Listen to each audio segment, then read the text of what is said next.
dom de profecia, dom de línguas, e dom da interpretação de línguas.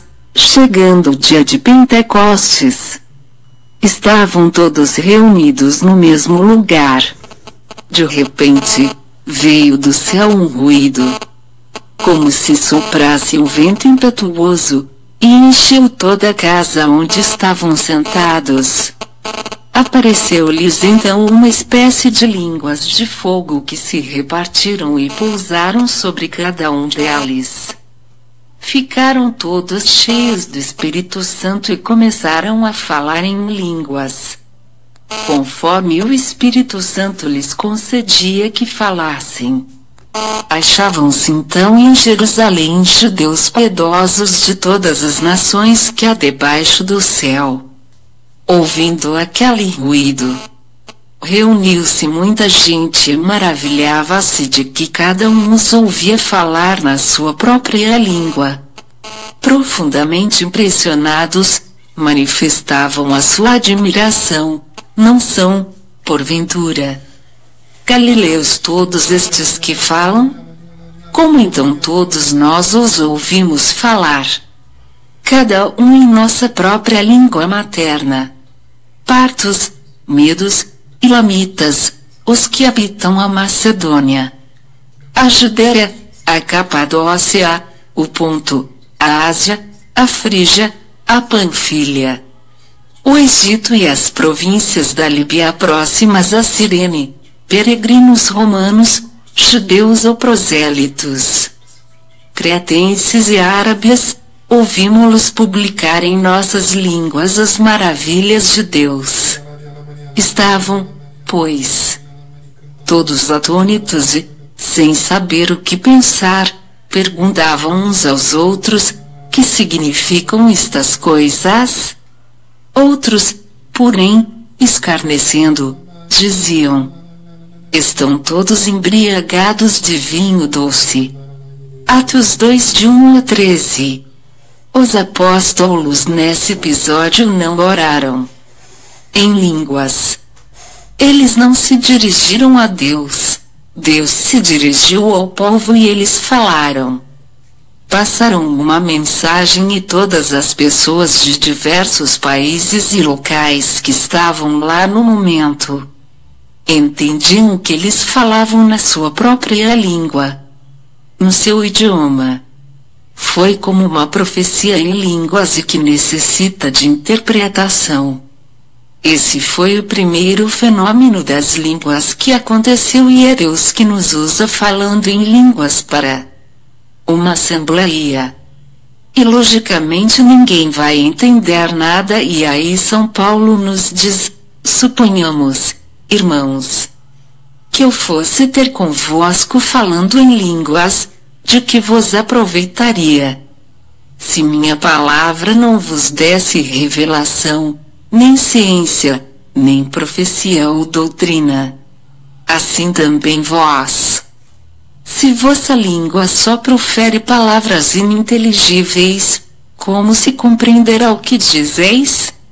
Sereis como quem fala ao vento. Assim, uma vez que aspirais aos dons espirituais, procurai tê-los em abundância para edificação da igreja. Por isso, quem fala em línguas, peça na oração o dom de as interpretar. 1 Coríntios 14, 6, 9, 12 a 13. Fica claro que quando a mensagem é de Deus para nós e esta é em línguas inteligíveis, é necessário a interpretação, o que não é tradução. No momento que acontece essa mensagem do Senhor em línguas, São Paulo nos ensina: se a quem fala em línguas, não falem senão 2 ou 3, quando muito, e cada um por sua vez. E haja alguém que interprete. Se não houver intérprete, fiquem calados na reunião e falem consigo mesmos e com Deus. 1 Coríntios 14, 27 a 28. Então, quando é usado esse dom que é o de profecia, em línguas, que fale um de cada vez para que seja interpretado para que o povo entenda e seja edificada. Que já é o dom da interpretação das línguas. São Paulo nos ensina na sua carta aos Coríntios que todos falem em línguas, mas que as interpretemos, quando é Deus que nos fala. Agora vamos entrar no dom de línguas propriamente dito. Quando pela ação do Espírito Santo nós nos dirigimos a Deus. Vejam a diferença. No dom de profecia, em línguas, é Deus que fala ao povo, e no dom de línguas somos nós que oramos a Deus sob o Espírito Santo. A Bíblia chama essa linguagem muitas vezes de gemidos inefáveis, palavras inteligíveis. Língua dos anjos, orar no Espírito, e os estudantes o chamam de glossolalia. Fenômeno que ocorre em situação de fervor religioso, caracterizado por pessoas que espontaneamente começam a falar línguas inexistentes. Tais línguas não apresentam significado sistemático para palavras ou frases. São repetições na cadeia sonora. Aprofundando mais na Sagrada Escritura, vamos perceber que esse dom é o menor dom. Porém, o que abre a porta para os outros dons. É primeiro dom a se manifestar. Na carta aos Coríntios diz assim: orarei e cantarei com minha inteligência, mas também orarei e cantarei com meu espírito. 1 Coríntios 14,5 Aquele que ora não fala aos homens, mas a Deus. Pois em espírito diz coisas misteriosas e edifica a si mesmo. 1 Coríntios 14, 2. Agora nos Atos dos Apóstolos nos fala o seguinte: Pedro estava falando estas coisas quando o Espírito Santo desceu sobre os que ouviam a palavra. E os fiéis da circuncisão ficaram esbofeteados ao ver que os gentios também receberam o Espírito Santo, pois ouviam falar em línguas engrandecendo a Deus. Atos 10,44-46. Já oravam e falam em línguas desde o início, e todo batizado que tem o Espírito Santo deve orar em línguas. Pois é uma oração simples, sincera, verdadeira e sai do coração do próprio Espírito Santo, que nos conhece em tudo. Pois Ele mesmo que nos coloca nos braços de Deus Pai. Como humanos pecadores ilimitados que somos, não sabemos do que está por vir. Não sabemos o que nos ronda, somos fracos. Mas Deus, na sua misericórdia infinita, nos socorre e nos enche do seu Espírito, e como que nos ajuda a orar. É tão lindo, tão simples. Se todos compreendessem a maravilha e os benefícios desse dom tão poderoso, não deixariam de orar. Assim. E assim nos ensina a carta aos Romanos 8, 26, o Espírito socorre nossa fraqueza. Pois não sabemos orar como convém, e o Espírito intercede por nós com gemidos inefáveis. E no rodapé da Bíblia de Jerusalém diz: o carisma das línguas, ou glossolalia, é o dom de louvar a Deus, proferindo sob a ação do Espírito Santo sons inteligíveis que não há inteligência que possa assimilar. No Catecismo da Igreja Católica número 2630, dentre muitas explicações, nos diz de uma maneira muito bela que orar em línguas é o pedido do cristão que brota das profundezas com gemidos inefáveis.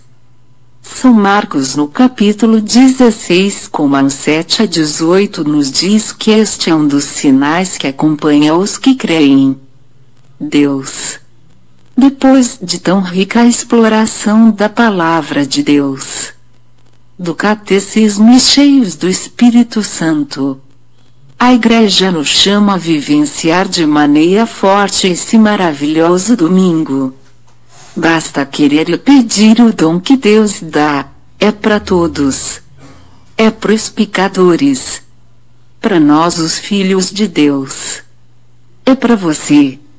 Nesta oração Deus pode estar te curando de um ressentimento, uma falta de perdão. Pode ser um louvor, uma cura, libertação, ação de graças, enfim. Todos os batizados podem e devem orar em línguas e não cabe a nós entender o que estamos falando quando se trata do orar a Deus. Pois em espírito falamos a Deus e nos edificamos. Como orar em línguas? Primeiramente se coloque intensamente na presença de Deus. Você pode fazer todas as orações que tem costume de fazer. Cante se quiser. Peça e invoque o Espírito Santo sobre você de todo o seu coração. Comece a conversar com Deus. Fale dos seus problemas, da sua família, do seu coração, se estiver com vontade de louvar. Faça uma ação de graças, louve a Deus com suas palavras. Peça a acento agudo Deus o dom de línguas. Diga a Ele que você quer ser como uma criança que é colocada nos braços de Deus pelas asas do Espírito, aonde Ele mesmo vai perscrutar seu coração e saber de todas as suas necessidades que nem você mesmo sabe, e aquele que perscruta os corações sabe o que deseja o Espírito, o qual intercede pelos santos, segundo Deus. Romanos 8, 27, deixe o Espírito sondar seu coração, sua alma e vai soltando sua voz, movendo sua língua. Vai começando a falar com palavras inteligíveis, na língua dos anjos, vai orando no Espírito. Solte sons da sua boca, não tem um modo correto, específico, um sistema. Você ora do jeito que Deus te inspirar. Deixe o Espírito Santo fazer brotar do seu coração novas sílabas e assim deixe Deus agir. Texto de Carlos Átila Ribeiro, servo na Renovação Carismática Católica. Membro do Ministério São Padre Pio e Ministério de Cura e Libertação. Espero ter ajudado. Fiquem na paz do Senhor e com o amor de Maria. Maria, Maria, Maria, Maria, Maria.